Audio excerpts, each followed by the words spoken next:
बिस्मिल्लाहिर्रहमानिर्रहीम 89 न्यूज़ के साथ मैं हूं सब्तैनी और मेरे साथ मौजूद है राना मोहसिन साहब सेक्रेटरी आईटी। उनसे जानते हैं कि ओवरलोडिंग और जो धुआं फैलाने वाली गाड़ियां उनके खिलाफ क्या कार्रवाई की जा रही है। जी। जी, बिस्मिल्लाह मैम, बहुत शुक्रिया। जैसे कि आपको पता है, बेसिकली जब आप ट्रांसपोर्ट सेक्टर की बात करते हैं तो जो आपकी एक एयर क्वालिटी इंडेक्स है उसमें सबसे ज़्यादा रोल जो कहा जाता है वो ट्रांसपोर्ट सेक्टर का ही है। तो उस सिलसिले में जब आप इसकी गहराई तक जाते हैं कि ऐसा क्यों होता है, एयर क्वालिटी इंडेक्स में ये क्यों रोल प्ले करते हैं, तो वो ये है कि जब आप गाड़ी की मेंटेनेंस नहीं करवाते हैं, फिटनेस टाइम से नहीं करवाते हैं या गाड़ी को ओवरलोड करवाते हैं, तो डेफिनेटली उसके इंजन पे जो जो उसकी कैपेसिटी होती है उससे ज़्यादा जब आप वज़न लोड करते हैं तो वो धुएँ का बायस बनता है। फिटनेस नहीं करवाते हैं तब भी डेफिनेटली वो धुएँ का बायस बनेगा और प्रोडक्ट मेंटेनेंस ना करवाने की वजह से भी धुएँ का बायस बनेगा। इसके अलावा जब आप ओवरलोडिंग की बात करते हैं तो हमारे जो लोड जनरेटिंग डिस्ट्रिक्ट्स हैं वहाँ पे मैक्सिमम तो क्योंकि लाहौर में आते हैं या दूसरे जहाँ पे इंडस्ट्रियल हब है तो वहाँ पर जाते हैं, तो वहाँ पे उसको इन्फोर्समेंट की ज़रूरत होती है। तो जब आप इनकी कार्रवाई की बात करते हैं तो सिर्फ दिसंबर की महीने में हमने जो है वो 1 करोड़ 35 लाख के करीब इनको जुर्माने किए थे। ऐसी गाड़ी जो धुएँ का बायस बन रही थी, ये धुआँ दे रही थी और एक एयर क्वालिटी इंडेक्स को डैमेज कर रही थी। इसके अलावा 9,000 के करीब गाड़ियाँ हैं जिनकी विक्स स्टेशन से फ़िटनेस का मुआयना किया गया था और तकनीकी मेयार पर पूरा उतरने पर 5,000 कुछ गाड़ियों को फ़िटनेस सर्टिफ़िकेट जारी किया गया है। फ़िटनेस सर्टिफ़िकेट के लिए जो विक्स स्टेशन है वहाँ पर 9 आपके टेस्ट होते हैं, लेटेस्ट इक्विपमेंट्स के साथ, मॉडर्न मशीनरी के साथ, गवर्नमेंट के अम्ब्रेला के अंडर वो टेस्ट किए जाते हैं और गवर्नमेंट की जो तयन करदा फ़ीस है वो लेकर अगर वो गाड़ी कोई टेस्ट में पास होती है तो उसका फ़िटनेस सर्टिफ़िकेट जारी किया जाता है। देन आफ्टर दैट जब आप ओवरलोडिंग की बात करते हैं तो गवर्नमेंट ऑफ पंजाब की तरफ से जो नई सड़कें बन रही हैं उन वहाँ पर एक्सलोड कंप्लाइंट कॉरिडोर का नाम उनको देकर और वहाँ पर मैक्सिमम इंश्योर किया जा रहा है कि ये अरबों रुपए की लागत से बनने वाली सड़कें इनकी इनके टूट फूट का शिकार जो हो जाती हैं उसकी रोकथाम के लिए जो है वो हम पीएचपी, आरटीएज, ट्रैफिक पुलिस और मोटरवे की हेल्प से ऐसी तमाम तर अनासर के खिलाफ कार्रवाई करें जो कि ओवरलोडिंग और सड़कों की तबाही का बायस बन रहे हैं। तो उस सिलसिले में हम लोग हमारी जो पार्ट है पंजाब एक्सलोड डाटा ऐप है उसके थ्रू भी हम चलान कर रहे हैं, उनको मैक्सिमम पेनल्टीज इम्पोज कर रहे हैं। ना सिर्फ ये, इसके अलावा रूल 216(5) के तहत हम उनका सामान उतारते हैं और उनको कहा जाता है कि सामान आप अगर लेके जाना चाहें तो ले जाएं। बेसिकली मकसद ये कि उनको बताया जा सके कि ओवरलोडिंग हरगिज़ जो है वो कबूल नहीं की जाएगी। अच्छा, मुझसे से ये मुझे बताएं कि आप पहले क्या ये ऐसा चल रहा था कि एक 660 सीसी गाड़ी है, उसके ऊपर आपने मज़दा ट्रक जो है उसकी बॉडी रख दी है और उसको आपका डिपार्टमेंट जो उसको कन्वर्शन का नाम देकर उसको तब्दील कर देता था।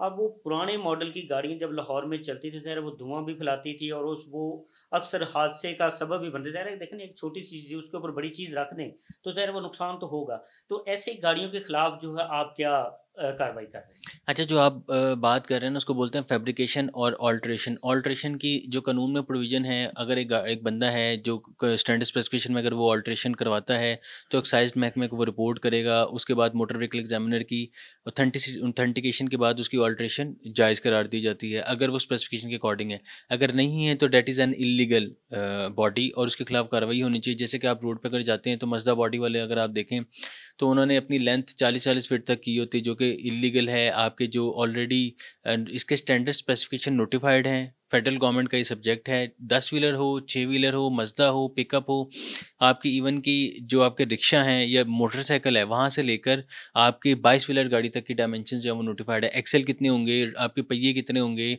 आपका जो है वो इंजन के साथ आपकी बॉडी तक का लेंथ कितनी होगी, विड्थ कितनी होगी, सारी की सारी डिफाइंड है। लेकिन हमारे ट्रांसपोर्टर्स हजरात, उनमें से कुछ लोग जो कि अपने बेनिफिट्स के लिए, वेस्टेड इंटरेस्ट के लिए कि कमाई ज़्यादा हो जाए, तो वो क्या करते हैं कि जी इनकी लेंथ ज़्यादा कर लेते हैं ताकि इसका सामान ज़्यादा हो। ये नहीं देखते कि उसके इंजन पे लोड पड़ेगा और धुआँ अल्टीमेटली देगा। बेसिकली हमने ये जो हमारी जितनी भी सड़कें हैं ये इंजीनियरिंग पैरामीटर्स के तहत डिज़ाइन की जाती हैं और इंजीनियर्स एक गाड़ी का जितना वज़न है उसके अकॉर्डिंगली फिर आपकी बेस, सब बेस और आपकी जो बिचुमन है उसकी कोटिंग उसकी जो है वो प्लेस करते हैं रोड पे। तो आप हम सबसे यही ऑलरेडी भी रिक्वेस्ट है, आज भी कर रहे हैं और करते रहेंगे, दस बदस्ता कि आप लोगों को जो गवर्नमेंट ऑफ पंजाब और आपकी जो रजिस्ट्रेशन बुक पे वेइंग लिमिट्स लिखी गई है आप उसको फॉलो करें। अच्छा, दूसरा मुझे ये बताएँगे जैसे ये धुआँ फैलाने वाली गाड़ियों के बारे में भी आपने बात की है।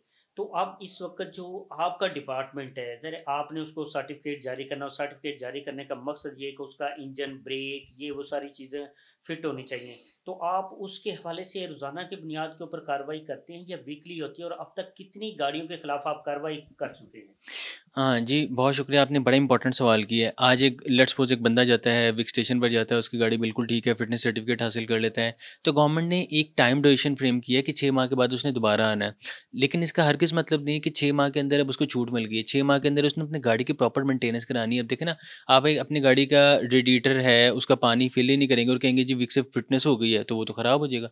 लाइकवाइज़ आपने इंजन ऑयल भी टाइम से चेंज करना है, आपने टायर भी टाइम से उसकी जो जब रिक्वायरमेंट है चेंज करना है, आपने ब्रेक्स, ट्यूनिंग और तमाम चीज़ों को जब आप एक प्रॉपर वे में ट्रीट करेंगे तो आपकी गाड़ी स्मोक नहीं देगी। अदरवाइज़ वो डेफ़िनेटली जब आप उसकी केयर नहीं करेंगे तो वो धुआँ भी देगी। बेशक आप विक्स स्टेशन से 7 दिन बाद आप रोड पे ले आएँ इस गाड़ी को। तो रिक्वेस्ट वही है कि गाड़ी का जो सब्जेक्ट है that is related to the care as well as periodic maintenance. उसके बगैर आपकी गाड़ी सेफ़ली रोड पे नहीं आ सकती। देखें, जब आप अगेन ओवरलोडिंग पे इसलिए हम आपको बार-बार करते हैं, जब आप अक्सर सुनते होंगे कि रोड पे हादसा हादसा हो गया, गाड़ी का एक्सेल टूट गया। वो क्यों होता है? गाड़ी पे आपने वज़न ज़्यादा डाल दिया। अब आप एक इंसान की कैपेसिटी अगर 40 किलो उठाने की है, वो 100 किलो उठाएगा तो डेफ़िनेटली वो उससे बीमार भी होगा, फटीगनेस भी होगी। तो बेसिक मकसद यही है कि हम ऐसे तमाम तरह नासिर के खिलाफ कार्रवाई करें, महकमा transport and mass transit as per direction of the government, जो कि ना सिर्फ स्मोक का बायस बन रही है, जो कि ओवरलोडिंग कर रही है। और इस सिलसिले में हमने लास्ट मंथ तकरीबन 35,000 के करीब गाड़ियाँ चेक करके, और उनमें से तकरीबन जो 11,000 गाड़ियाँ जिनका किसी का रूट नहीं था, फिटनेस नहीं था, ओवरलोडिंग का बायस बन रहे थे, उनके खिलाफ हमने तअदीबी कार्रवाई की।